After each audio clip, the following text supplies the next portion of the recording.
Welcome to episode 1 of my carving vlog on the White-rumped Sandpiper.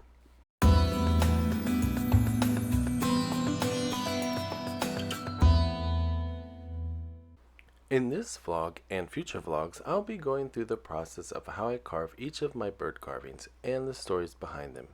This will be an express version though, as I did not intend on making this vlog with this particular carving. But stick around if you'd like to see some of the processes that go into making my carvings. So this episode is on my white-rumped sandpiper carving, and it all starts with bird watching. I usually carve the birds that I see around where I live here in South Florida. Sometimes they are common resident species, and sometimes they are migratory, and in this case, a bird that only passes by very briefly on their long migration north. I went searching for this bird after seeing an eBird rare bird report for Broward County. It was pretty surprising because this bird is not usually seen in Broward, but can be seen in Palm Beach and Miami-Dade counties more regularly. This is most likely because they have more suitable habitat, like wet farmland, which is where people usually see them down here. They are practically never seen on the beach, in the sand with sanderlings or other shorebirds, so this was rather unusual. This was in early June of 2022 at Dr. Von D. Meisel Johnson State Park in Dania Beach, Florida.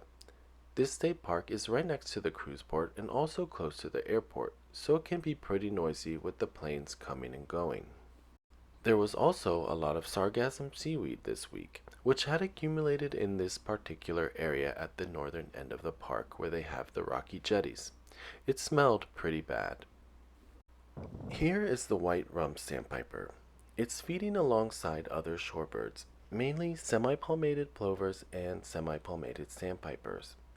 There was also a few sanderlings and ruddy turnstones here and there. These birds were combing the seaweed for massive amounts of invertebrates found on it, which I think is what attracted them here in the first place.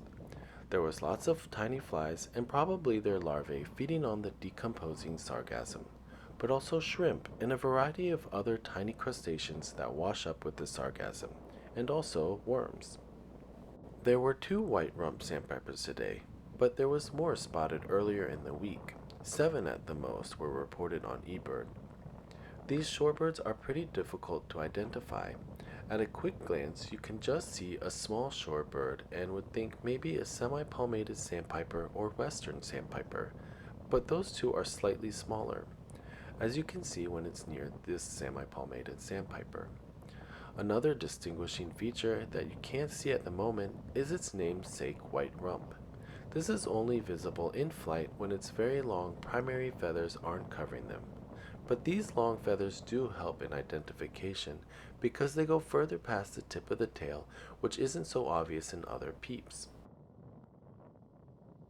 The white-rumped sandpiper is more similar and closely related to Baird sandpiper. That species does not migrate regularly over Florida like the white-rumped sandpiper does, and instead goes through Texas and Central America. Here with the closer view, you can even see the orange color near the base of the bill, which also helps distinguish it from other similar species. After seeing the bird in the wild and getting pictures, I began to make a template. I research measurements for the bird, any that are available.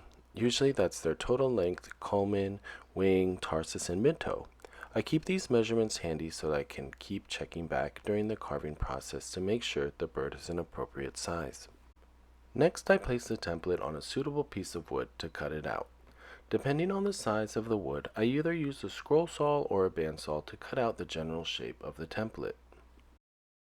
After this, I start carving away. I've been using file carving tools since I started. I got them from the woodcraft shop, and they make the job very easy. If you have dull carving tools, it will make the process much more difficult and also much more dangerous. I always use gloves. So at this point, I'm really just trying to get the general shape correct. I have to look at lots and lots of pictures to make sure the proportions are accurate. And after completing the general shape, I use a Dremel drill to smooth out the shape a bit more. I'll actually draw on the carving throughout the process so that I can make sure everything looks correct. Then when the shape looks right and everything is the correct size, I'll start to smooth sand it, as smooth as I can. Some carvers use a hot tool to make a feathered texture, but I prefer not to. I try to get the small feathered details with paint, and oftentimes I feel like people end up over texturing delicate feathers, which can look unnatural. Now I'm on the painting process, and depending on the bird, I'll usually start painting the beak first, then the head, and work my way down to the tail, painting each feather group at a time. But this one I decided to paint white first because that's one of the main colors. And below it I've made the base. So here's the beak finished, and then starting with the head pattern, doing layers of feathers little by little. I've also sketched very lightly in pencil some of the other feather groups. And here's a little more further along, and as you can see in the background, I use many reference books and also use online sources for close-up pictures of the birds that I'm doing. And here's even further along. Right now I'm just trying to fill in the feathers and maybe do a little highlighting and texturing. When painting my birds, I always use acrylic paints. These ones that I'm using are the satin finish Martha Stewart craft paint from Michaels. And I made this little base out of wood, painted with some sargassum, and also tried to get the same color at the beach state park. And here's the bird almost finished. I just need to work on the legs.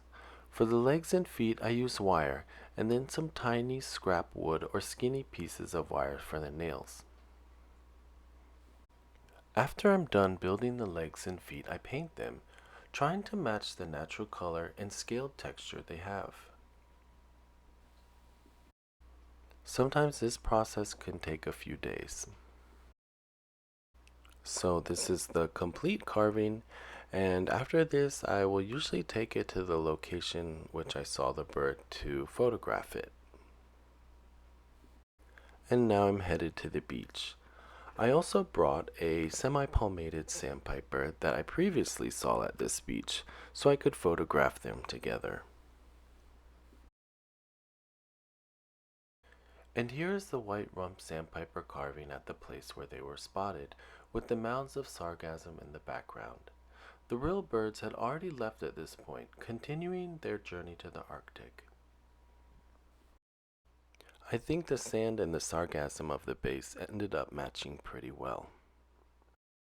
So that's it. Thank you so much for watching, and I'll see you in the next episode.